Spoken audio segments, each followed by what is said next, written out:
And pressuring the White House on Afghanistan, Chairman of the Armed Services Committee, Senator Carl Levin, says today that the goal should be a successful surge in Afghan forces. He warned against sending more additional U.S. troops.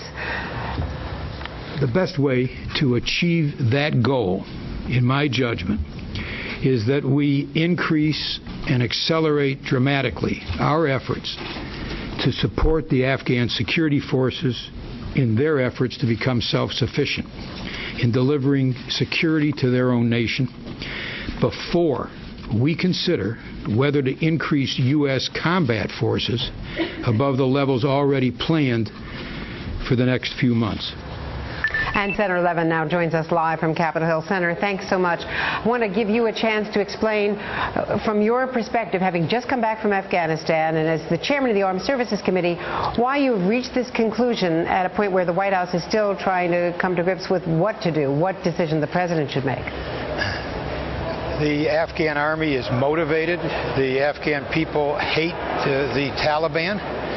So you have those two important building blocks to start with. And so I've concluded, I think many people would support this, that our primary goal should be to strengthen the Afghan army and the police to provide the necessary training and equipment, and also to see if we can't reintegrate some of the lower level Taliban people who are the young people who aren't the religious zealots but are being taken advantage of by the leaders. But the key issue here is whether or not we should put our focus on strengthening the army of Afghanistan as the first order of business before we consider sending any additional combat forces from the United States, more than already are on their way.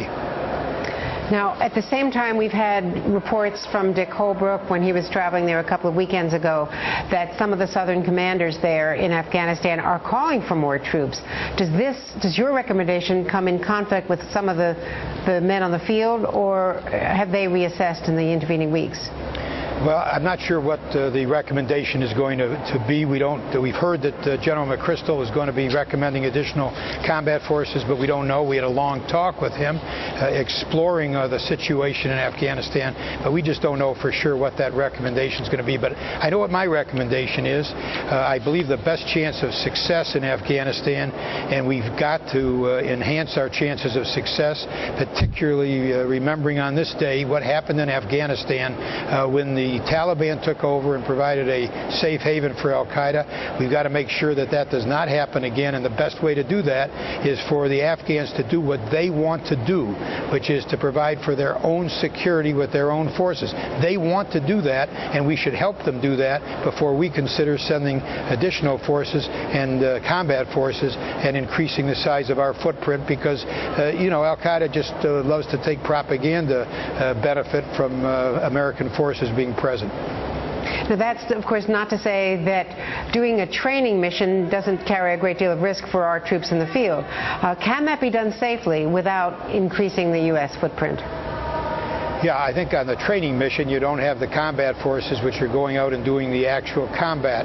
The training mission is a much different mission, and also in that mission, we should get much more support from our NATO allies. They have not come through in many cases with the kind of trainers and other support that they have committed to do, and we've got to put much greater pressure on our NATO allies. Some of them have done more than their share. A few have, so this isn't to overgeneralize, but many of the NATO countries have not done what they committed to do, and at least when it comes to the trainers, which will be essential to get that Afghan army to a much larger size much more quickly, they're going to have to do much better on the NATO side. And by the way, one other thing, Andrea, when it comes to equipping the Afghan army, everybody talks about equipping the Afghan army faster.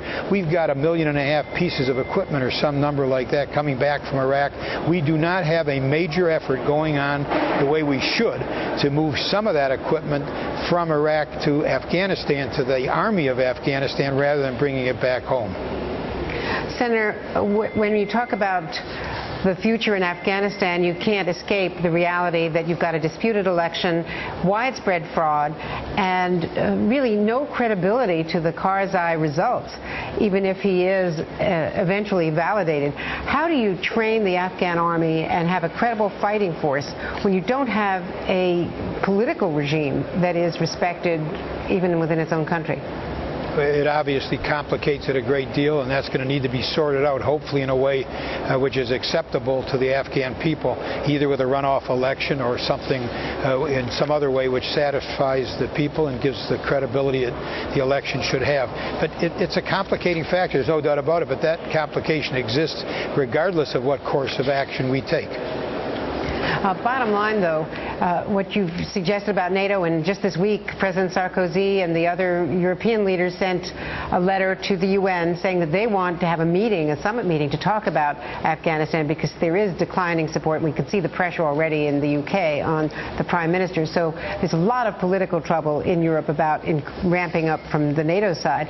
But bottom line now, Nancy Pelosi this week talked about not having more troops. Now you, as the most credible military leader in the Senate, are saying the same thing. Will Congress not approve more troops even if the president decides that that's what he wants?